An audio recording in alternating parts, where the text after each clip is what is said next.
तर मी थोडं सुरू करतो.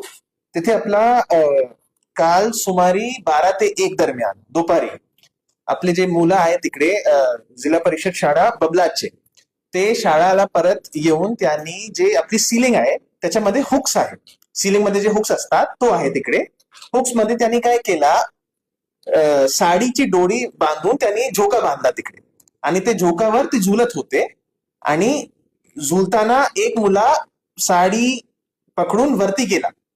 त्यामुळे ते हुक बाहेर आला आणि जे प्लास्टर होता ते 2 इंचा प्लास्टर खाली पडला आणि खाली पडल्यानंतर आपले जवळपास 15 जे 13 मुले 13 आपले स्टुडंट्स आणि 2 टीचर यांच्यावरती प्लास्टर आला.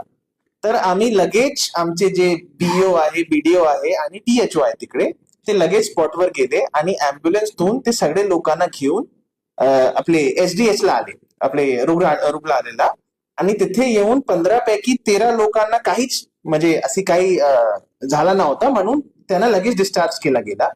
आणि उर्वरित जे 2 होते, एक मुलींना वॉमिटिंग केली, एक स्टुडंटनी वॉमिटिंग केली म्हणून त्यांना आम्ही प्रॉपर सिटी स्कॅन करून ऑब्झर्वेशन मध्ये ठेवले आणि आज त्यांचा पण सिटी स्कॅन पूर्णपणे नॉर्मल आला आणि आज ते परत डिस्चार्ज झाले.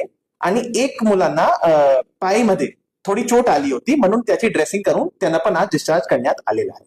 हे सद्यस्थिती आहे. नंतर आज जेव्हा मी स्पॉटला गेलो तेव्हा मला लक्षात आला की तो जे बबलाची जे खोली आहे ते खोली आपली धोकादायक खोली पण नव्हती.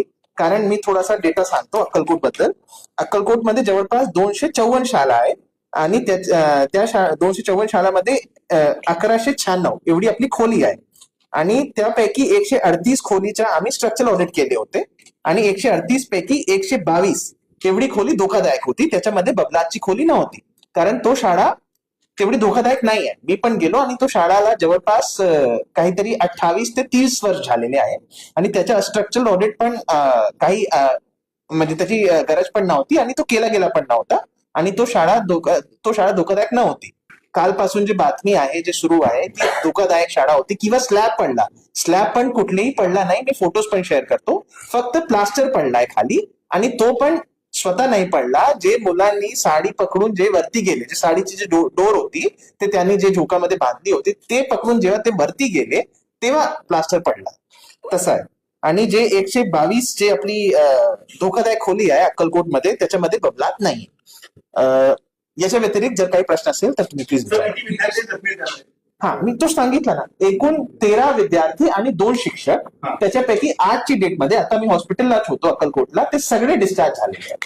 चोट लागली नाही, कोणाला ब्लिडिंग झालेली नाही, थोडी ब्लिडिंग झाली पण ते पट्टी करून लगेच डॉक्टरनी असे 2 मुले होते आपले ज्यांच्या सिटी स्कॅन पण केलं. 2 पेक्षा जास्त असतील तर ज्यांचा सिटी स्कॅन केला, मी तोच सांगत आहे. ब्लिडिंग जास्त झाली. ब्लिडिंग नक्की झालेली आहे पण मी तोच सांगत आहे. डॉक्टरनी त्यांना असं सांगितलं की ब्लिडिंगची पट्टी करून त्यांनी परत पाठवला. आजची मध्ये तर बरेच विद्यार्थी सगळ्यांच्या डोक्याला तोच मी सांगत आहे ज्यांना थोडी ब्लिडिंग झाली ते सगळे लोकांचं जे ज्यांना डोक्यावर लागली ना ते सगळे लोकांचे आम्ही सिटी स्कॅन केले. तो रिपोर्ट पण मी शेअर करतो. आता ऍक्शन काय घेतली आपण ते मुख्याध्यापकवर, केंद्र प्रमुखवर आणि बीईओ वर मी आजच शोकॉज इश्यू केलाय की जेव्हा आपले तुमचे मुले जे झोका बांधत होते तेव्हा तुम्ही कुठे होते आणि तसा 1 दिवसामध्ये उत्तर येईल आणि त्याप्रमाणे मी कारवाई करू त्याच्यावर. आपल्याकडे 2772 शाळा आहे, बरोबर आहे, आणि त्याच्यामध्ये 11605 खोली आहे.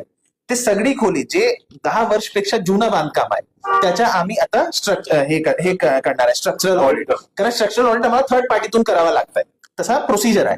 त्याच्यामुळे थर्ड पार्टी आपल्याकडे पॉलिटेक्निक आहे. तरी पॉलिटेक्निकला मी पत्र लिहू की जे आमचे 10 वर्षपेक्षा जास्त जुने खोली आहे त्याच्या आम्ही आता पूर्णपणे स्ट्रक्चरल ऑडिट करणार. हे जे फोटो आहे काय झाला, पहिला एक ठिकाणवर झाला, नंतर लोकांनीच हे की आता जिथे जिथे दिसत आहे ते आपण काढून टाकू, ते नंतर हे केलंय. हे असं नाही की हे इन्सिडेंट झाल्यावर 3 झाले, नाही, लोकांनी नंतर असं वाटत असेल की जिथे त्यांना वाटत होता